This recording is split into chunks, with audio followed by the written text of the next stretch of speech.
আজি আপোনালোকৰ এই 5 দিনীয়া এইটো যজ্ঞ, এইটো কলিৰ যজ্ঞ, এইটো ভাগৱত বা ভক্তি যজ্ঞ বা নাম যজ্ঞ। এই যজ্ঞস্থলীলৈ অহা ভগৱন্ত স্বৰূপ ভক্তসকলক এতিয়া কাৰো ঘৰলৈ ভগৱন্ত নিজে আহি কাৰো সমাজলৈ আহি তোমালোকৰ সমাজৰ মংগল হওক, সমাজখন উন্নতি হওক, ল'ৰা ছোৱালীবিলাক পঢ়া শুনাত ভাল হওক, আয়ুষ্মান ভৱ বুলি কাৰো ঘৰলৈ ভগৱন্ত আহি আশীৰ্বাদ নিদিয়ে। কলি যুগত কাৰো ঘৰলৈ ভগৱন্ত আহি আশীৰ্বাদ নিদিয়ে। কোন আহিব? আমাৰ ভাগৱতত কৈছে, হৰিৰ মূৰ্তিক হৰি ভক্তক দেখিবা, শক্তি অনুৰূপে তাৰ প্ৰীতি আচৰিবা, সমস্ত ভূততে আছে ভগৱান, সেহি ভাবি সবাকো কৰিবা বহুমান। সকলোতে আছে ভগৱান, কুকুৰৰ চিগাৰ লৈ গদৰ ভৰু আত্মাৰাম। গতিকে চবকে আমি পাৰিলে উপকাৰ কৰিব লাগে, কাকো হিংসা কৰিব নালাগে। উপকাৰ কৰিলে আপোনাৰ কি হ'ব? পৰোপকাৰায় পুণ্যম, পুণ্য হ'লে আপোনাৰ সুখ ভোগ কৰিবলৈ পাব, পৰিয়ালটো উন্নতি হ'ব আৰু সৎগতি হ'ব। আপুনি কাৰোবাক হিংসা কৰিব পাৰিব, কিন্তু আপোনাৰ পাপ হ'ব। পাপায় পৰপীড়নম, আৰু আনক হিংসা কৰিলে আপোনাৰ পাপ হ'লে দুখ কষ্ট হ'ব আৰু আয়ুস কাটি দিব, আয়ুস কমি যাব। সেইকাৰণে আমি ভাগৱতৰ নীতি আদৰ্শৰে আমি যাতে আগবাঢ়ি যাব পাৰোঁ, তাৰ কাৰণে আমি চিন্তা কৰিব লাগিব। এতিয়া কৈছে, নানা ৰত্নময় মুকুট কুণ্ডল, শুদ্ধ মুকুটাৰ হাৰ, মূলমন্ত্ৰ চিন্তি হৰিত অৰ্পিল, যত আছে অলংকাৰ। সকলো বস্তু আমি যজ্ঞস্থলীত ঈশ্বৰত অৰ্পণ কৰিব লাগে।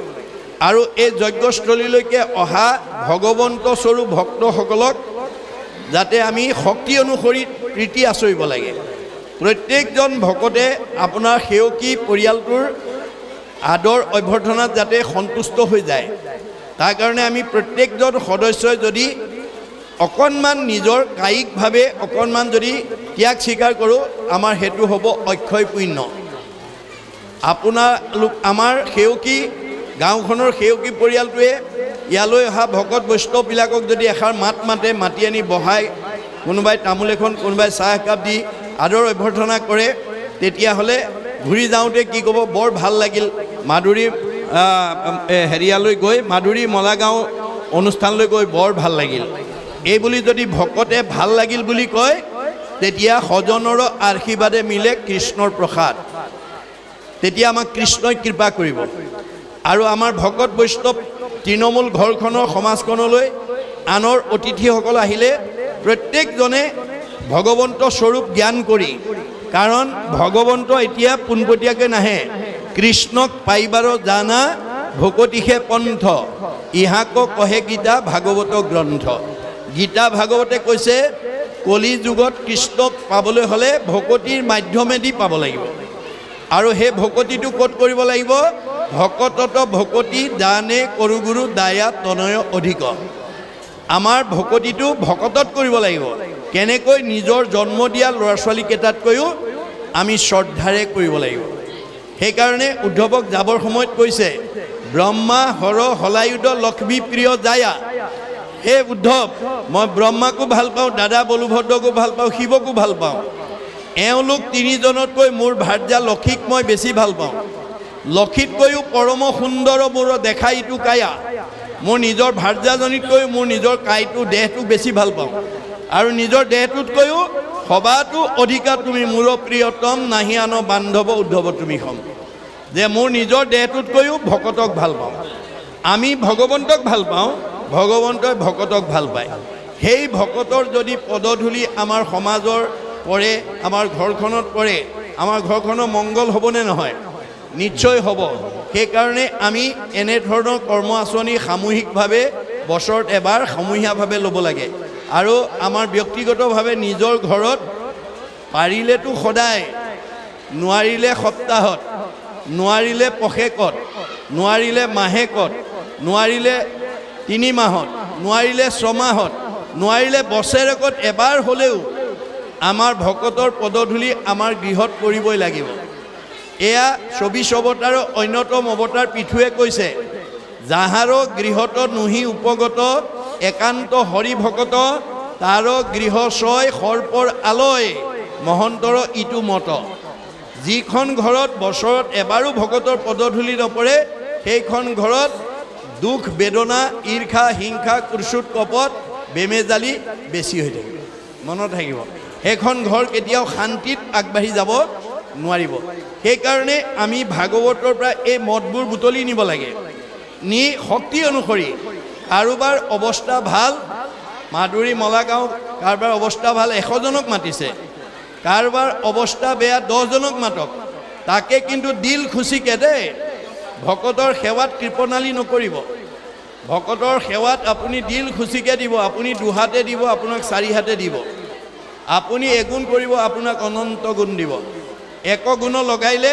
অনন্ত গুণ হয় নাজানি মুগুদ সবে ধন সাঞ্চিত হয় আমাৰ বহুত মানুহে বছৰত এবাৰ সেৱা এটা পাতিলে ধন টকা পইচা খৰচ হ'ব বুলি কৃপণালী কৰে কিন্তু ভগৱানে কৈছে মোৰ কামত খৰচ নকৰিলে তোমাৰ কি হ'ব শাকত নাখাই লোন পিটিকাত যায় 3 গুণ তোমাৰ মই বহুত পইচা বেয়া কামত খৰচ কৰাই দিম ধন সাঞ্চি যিটো বিষ্ণু বৈষ্ণৱক নেদৈ গৃহাগত ভৈলে তাক নাই বুলি খেদৈ মাধৱৰ নাম লয়া বৈষ্ণৱ বোলাৱে হেনয় জনক দণ্ড দিয়ন্ত মাধৱে ভগৱন্তই কৈছে মই দিয়া ধন থাকি মোৰ কামত যদি ব্যয় কৰিবলৈ টান পোৱা তোমাক মই বৈষ্ণৱেই হোৱা বা অবৈষ্ণৱেই হোৱা তোমাক মই দণ্ড দিম শাস্তি দিম কেনেকৈ দিম নহি চুৰে নাই নহি অগ্নিয়ে দহয় হয় তোমাৰ ধন টকা পইচা চুৰ ডকাইত উগ্ৰপন্থীয়ে নিব নহয় জুয়ে পুৰিব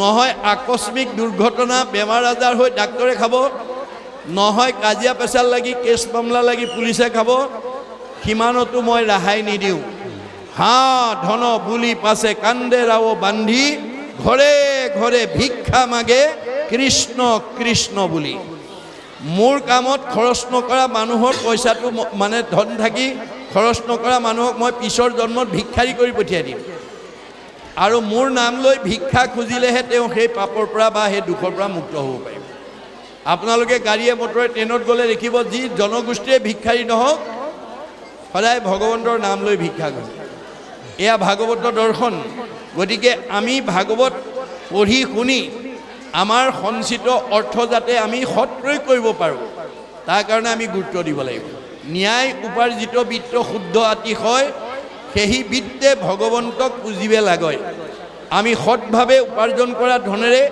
আমি সৎ কাম কৰিব লাগে তেতিয়া আপোনাৰ এগুণ লগালে অনন্ত গুণ দি দিব ভগৱন্তই ভকতৰ ধাৰ নাখায় তাৰ উদাহৰণটো দ্ৰুপদী ক্ষেত্ৰত দেখুৱাই থৈ গৈছে ভগৱন্তৰ 16,108 গৰাকী ভাৰ্যা তাৰ ভিতৰত 8 গৰাকী সবতকৈ ধুনীয়া তেওঁলোকক অষ্টমহিষী বুলি কয় কৃষ্ণই সেই 8 গৰাকীক আনবিলাকতকৈ বেছি ভাল পায় সেই 8 গৰাকীতকৈ আকৌ দ্ৰুপদীক বেছি ভাল পায় এই কথাটো জানি 8 গৰাকীৰ মনত খুব যে আমি ইমান ধুনীয়া ধুনীয়া 8 গৰাকী থাকোঁতে এওঁ আকৌ দ্ৰুপদীকো ভাল পায় মানে 8 গৰাকীয়ে ভবাৰ লগে লগে ভগৱন্তই গম পাই গ'ল সবৰে হৃদয়তে ভগৱন্ত আছে কোনে কি ভাবে সব জানে মই কিয় দ্ৰুপদীক ভাল পাওঁ এই কথাটো 8 গৰাকীক যদি বাস্তৱ উদাহৰণৰ দ্বাৰা দেখুৱাই নিদিওঁ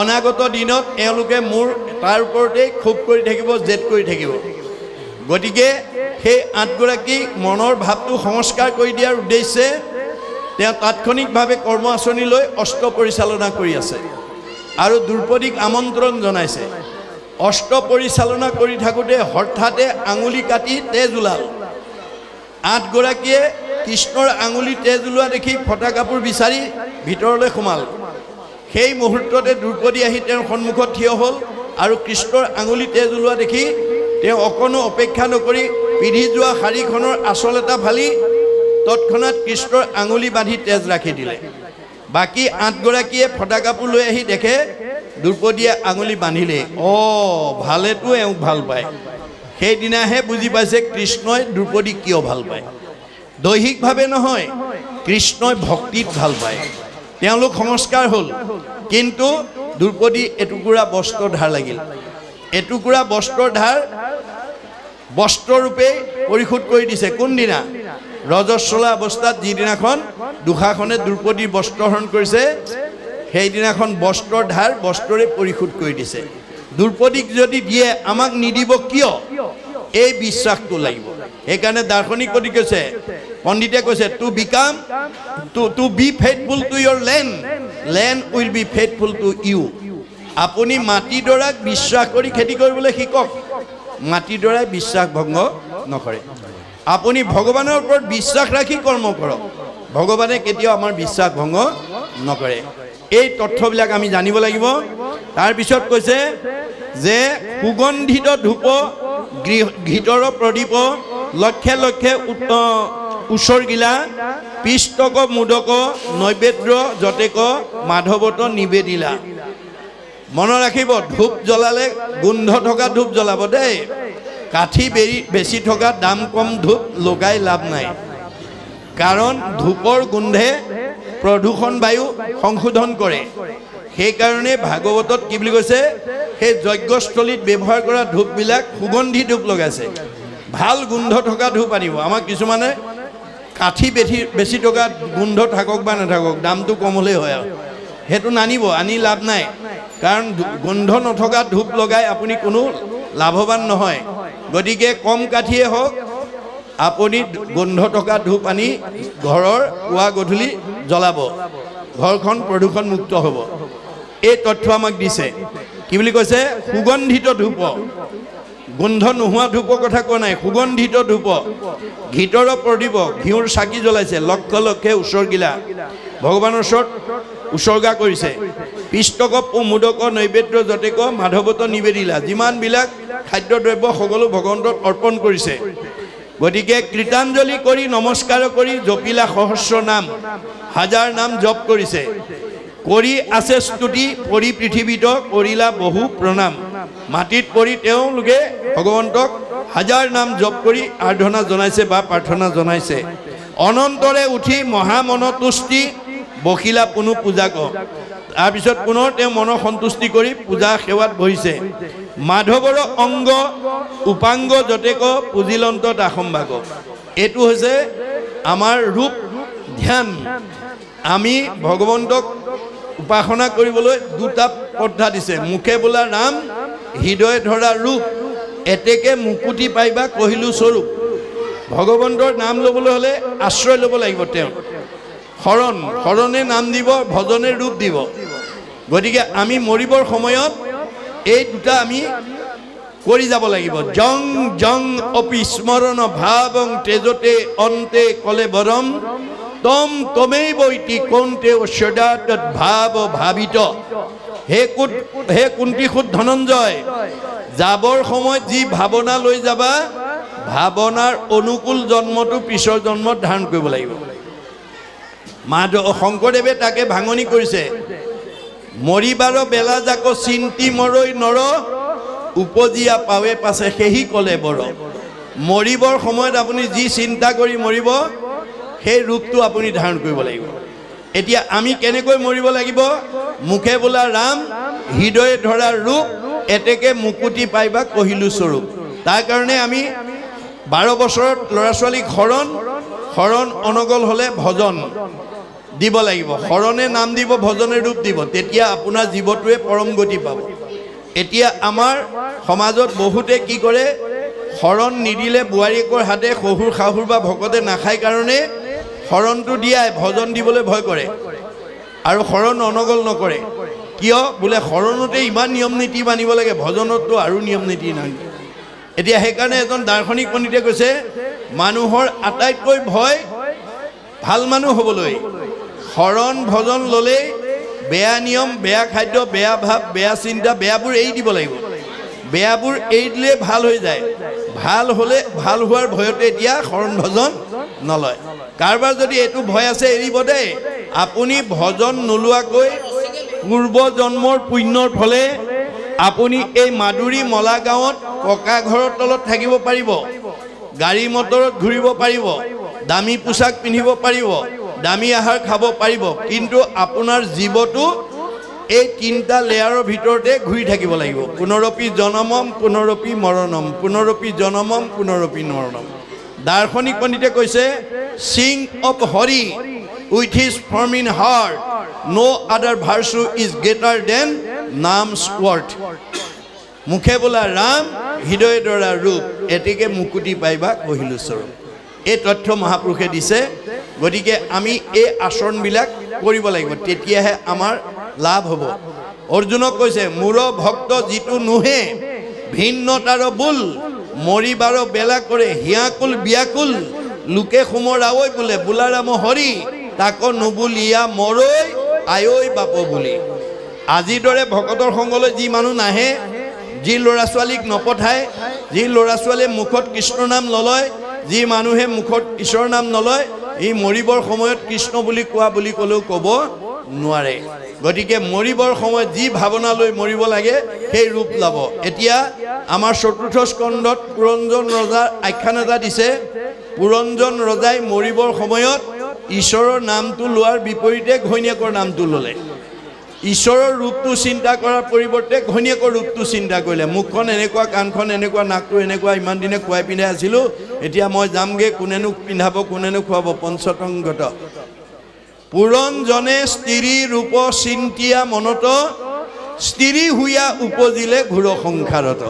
এইটো ভাগৱতৰ মত, মনত ৰাখিব, ভগৱানৰ কোৱা কথা যে মৰিবৰ সময়ত মাইকী মানুহৰ চিন্তা কৰি মৰাৰ কাৰণে মাইকী মানুহৰ জন্ম ল'ব লগা হ'ল। কাৰোবাৰ ওলট পালট হ'বলৈ হ'লে এইপালি ঔষধ খাব লাগিব দেই। জ্বৰ ভৰতে হৰিণাৰ চিন্তা কৰি মৰাৰ কাৰণে হৰিণা জন্ম ল'লে। মাধৱদেৱে তাৰ বিজ্ঞানসন্মত তথ্য দিছে ভক্তি ৰত্নাৱলী। বাঘ পৰুৱাই নিজে পোৱালি নাপাৰে, জীয়া পোক পৰুৱা মকৰা ফৰিং এটা ধৰি আনি নিজৰ বাঁহত সোমাই দিয়ে, সোমাই দি মুখৰ ওচৰত গুণগুণাই থাকে। বাঘ পৰুৱা মানে কুমাৰণী। যেন বাঘ পৰুৱা ধৰিয়া পোকা যত, নামাৰি জীয়ন্তে আনি থৱয় বাসত। জীয়াই জীয়াই পোক পৰুৱা মকৰা ফৰিংটো বাঁহত সোমাই দিয়ে আৰু মুখৰ আগত কুণকুণাই থাকে। বাঘ পৰু আকৌ পোকে চিন্তিয়া ভয়ত, তাহাৰ স্বৰূপ পাই সেহি শৰীৰত। ভিতৰত থকা পোক পৰুৱা মকৰা ফৰিংটোৱে ই এতিয়া মোক মাৰিব, ই এতিয়া মোক খাব, ই এতিয়া মোক বিন্ধিব বুলি ভাবি থাকে অহৰ্নিশে। ভাবি থাকোঁতে থাকোঁতে তাৰ শ্বেপ আকাৰটো বাঘ পৰুৱালৈ ৰূপান্তৰিত হৈ যায়। এহি মতে জীৱা যাক চিন্তিয়া থাকয়, তাহাৰ স্বৰূপ সিটো অৱশ্যে পাৱে। এই ধৰণে আমি যোনে যিনটো চিন্তা কৰি মৰিম তাৰ ৰূপটো ধাৰণ কৰিব লাগিব। সেইকাৰণে আমাৰ এটা বদ্ধমূল ধাৰণাৰ পৰা মই সমাজক উদ্ধাৰ কৰাৰ কাৰণে মোৰ মত নহয়, গীতা ভাগৱতৰ মত, যে আমাৰ এতিয়া বহুত পিতৃ মাতৃৰ এটা বদ্ধমূল ধাৰণা আছে, জনবিশ্বাস আছে, লোকবিশ্বাস আছে। কি ল'ৰা ছোৱালীক যদি মাছ মাংস ডিম নোখোৱাওঁ কেনেকৈ শক্তি হ'ব, কেনেকৈ পঢ়া শুনাত পাৰিব, কেনেকৈ স্বাস্থ্য ভাল হ'ব? নাই নাই, মাছ মাংস ডিম খুৱাবই লাগিব। কিন্তু আমাৰ আন্তঃৰাষ্ট্ৰীয় এটা বিজ্ঞান সন্থাই কি বুলি কৈছে? What protein you will get from fish and flesh, you will get more protein from homemade ghee and vegetables.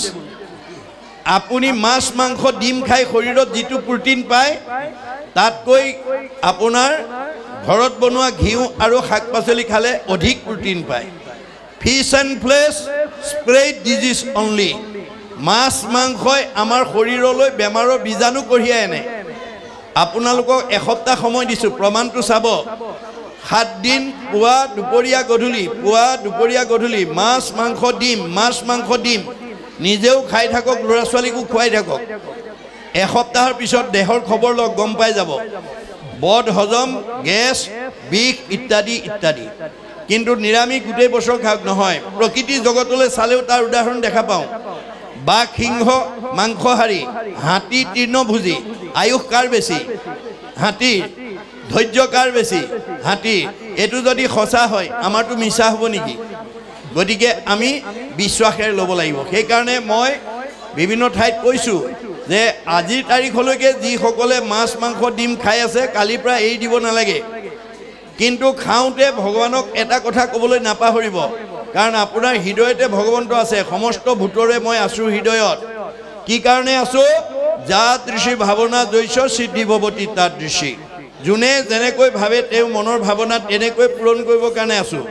গতিকে আপুনি খাওঁতে ক'ব হে প্ৰভু এৰিব পাৰিলে ভাল হয় খাইছে আৰু কিন্তু মনতে ঈশ্বৰক কৈ থাকিব প্ৰভু এৰিব পাৰিলে ভাল হয় এমাহ সময় দিছোঁ আপোনালোকক অতি হৃদয়ৰ পৰা অন্তঃকৰণেৰে ভগৱানক এই নিবেদন কৰক এমাহৰ পিছত আপোনাৰ মাছ মাংস ডিম খোৱাৰ হেঁপাহ নাইকিয়া কৰি দিব তাকে নকৰি যদি একেবাৰে যোৱা সময়লৈকে আৰু কিছুমান বয়োবৃদ্ধ মাক বাপেকক ল'ৰা ছোৱালীয়ে সোধে দেউতা কি খাব মন গৈছে মা কি খাব মন গৈছে ৰুচি অনুপাতে কয় কোনোবাই কয় বোপায়ো পাৰ মাংস অকণমান কোনোবাই কয় হাঁহৰ মাংস অকণমান কোনোবাই কয় খাচীৰ মাংস ইত্যাদি ইত্যাদি আপুনি যাবৰ সময়লৈকে যদি মাছ মাংস খোৱাৰ হেঁপাহ এৰিব নোৱাৰে জং জং অবিস্মৰণ ভাৱং তেজতে অন্তে কলে বৰম তম তমেই বৈতি কৌন্তেয় সদাতত ভাৱ ভাবিত তোমাক মানুহৰ জন্ম দিছিলোঁ প্ৰাণী হিংসা নকৰি মোৰ ওচৰলৈ সংস্কাৰ কৰি আহিবৰ কাৰণে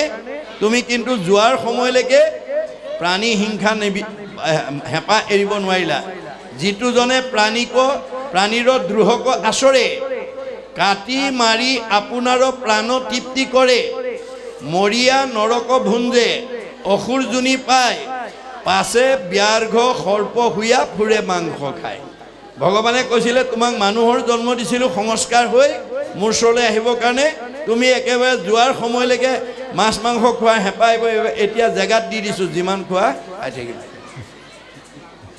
কাৰোবাৰ যদি মানে স্বভাৱ আছে এই ব্যৱস্থা কৰিব দেই নহ'লে কিন্তু জেগালৈ গুচি যাব লাগিব এইটো গীতাৰ বচন এই কথাখিনি আমাক কৈছে এতিয়া কৈছে যে মাধৱত যত মুখ্য অৱতাৰ উজিলন্ত একে ঠাই যিটো ভগৱন্ত আগতে আচন্ত পূজন্ত তাহাংক চাই গতিকে ভগৱন্তৰ প্ৰতি আমি ভক্তি ভাৱেৰে আমাৰ সকলো ভাৱনা যজ্ঞ পূৰ্ণাংগ কাৰণে আমাৰ ৰাতিপুৱাৰো যজ্ঞ গধূলাৰো যজ্ঞ দুপৰীয়া যজ্ঞ সকলো সময়তে আমি ঈশ্বৰত অৰ্পণ কৰি কৰ্মবিলাক কৰিলেই যজ্ঞলৈ ৰূপান্তৰ হয় গতিকে ঈশ্বৰত অৰ্পণ কৰি যত ধৰ্ম কৰ্ম কৰা কৃষ্ণত অৰ্পণ তেবে অপ্ৰয়াসে সিজিবেক প্ৰয়োজন তেতিয়া ভগৱন্তই আমাৰ মনৰ কামনা মনৰ ভাৱনাবিলাক পূৰণ কৰিব এই আদৰ্শটো মাত্ৰ যজ্ঞস্থলীত যুধিষ্ঠিৰৰ যজ্ঞস্থলীত কেনেকৈ পৰিয়ালবৰ্গই যজ্ঞটো পূৰ্ণাংগ কাৰণে আচৰণ কৰিছে তাৰ এটা প্ৰতিচ্ছবি আমাক দেখুৱাইছে